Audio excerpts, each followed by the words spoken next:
Bob Hope was more than a name. He was an era.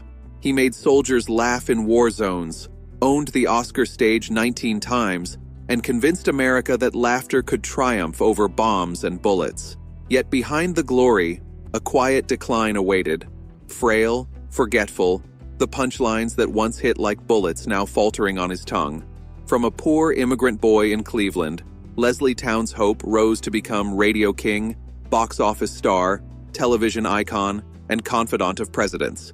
But beneath the polished image lay fractures, affairs, rivalries, and secrets he buried deeper than his archive. In the end, it was not scandal, but time that betrayed him. Born in London in 1903, Leslie emigrated at age 4 to Cleveland, Ohio. Childhood was harsh, selling newspapers, shining shoes, working construction.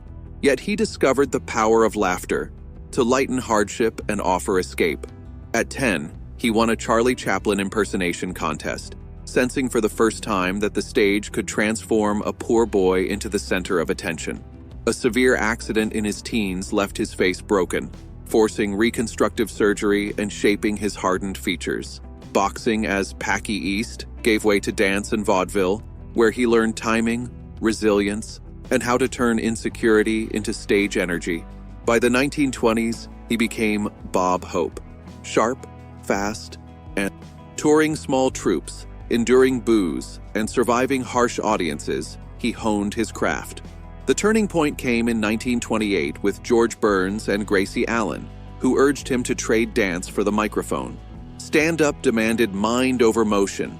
Every word mattered. By the early 1930s, he reached New York, joining the Ziegfeld Follies, slipping in his razor-sharp humor, and observing the power behind the spotlight. By 1932, radio gave him a voice that felt intimate, witty, and unmistakably Bob Hope. Radio opened a new world for Bob Hope. Audiences could no longer see him. They could only hear and imagine. In that invisible space, he honed a skill that would carry him far beyond vaudeville, the ability to control the rhythm of laughter without stage lights to guide him. By 1933, on Broadway in Roberta, Hope proved he had presence as well as speed. His jokes cut through solemn atmospheres, energy sparking like electricity, commanding attention. Broadway was no longer a place to seek opportunity. It became a stage he demanded to own. Film was less welcoming. His 1934 debut, Going Spanish, flopped, but Hope turned the failure into material, understanding early that controlling how people laughed at him mattered more than avoiding being laughed at. By 1935, he had his own NBC radio program, slipping into millions of homes each week, building a meticulously managed creative machine, teams of writers, organized joke archives, and iron discipline. Laughter became a carefully curated asset. In 1939, film finally gave him a breakthrough. Thanks for the Memory became his signature tune, a half-playful, half-sincere farewell. As war loomed, his enduring smile steadied audiences. The road to series with Bing Crosby and Dorothy Lamour, beginning with Road to Singapore in 1940, made him a box office brand. On screen, Hope and Crosby sparred like inseparable friends, yet rivalry lingered beneath the laughter, a complex mix of admiration and irritation. From the late 1930s through the mid-1940s, Hope did more than entertain. He shaped American culture. Box office hits, radio dominance, and soldier tours cemented his name.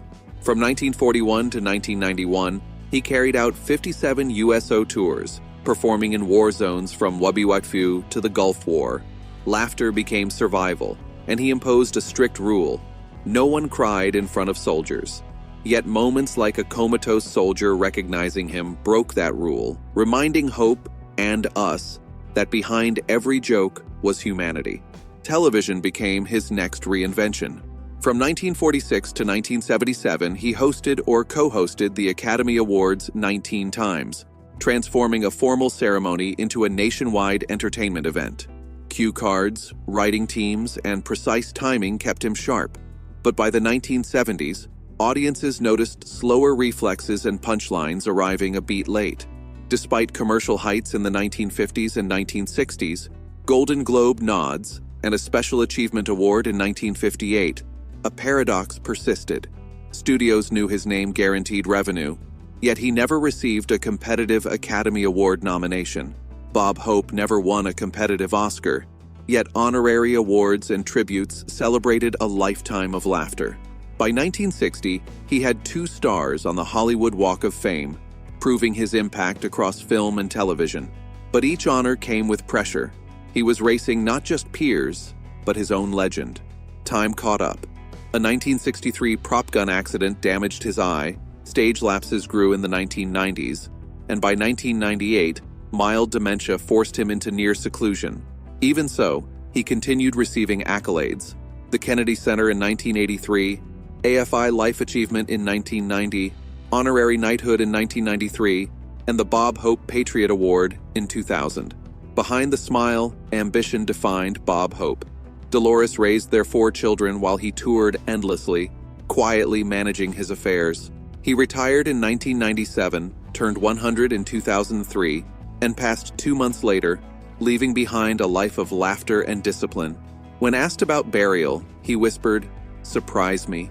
After his death, a safe in Toluca Lake revealed thousands of manuscripts and letters, showing that Hope was more than a comedian. He was the architect of American laughter. Hope treated laughter as a strategic asset. A joke that had failed in 1966 could be revived decades later, perfectly timed for a new era. In 2000, the Library of Congress digitized the collection, creating Bob Hope and American Variety, not just an exhibition of memorabilia, but a museum of methodology.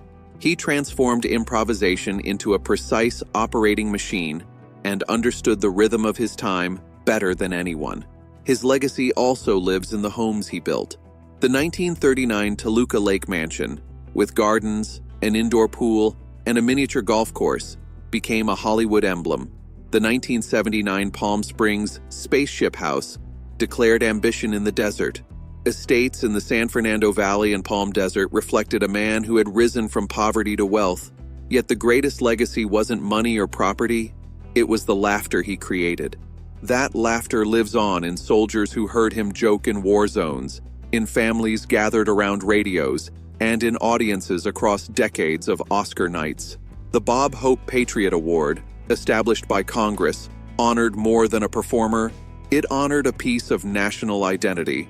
Bob Hope closed his century not with a final curtain call, but quietly, having traveled a road longer than any applause could measure.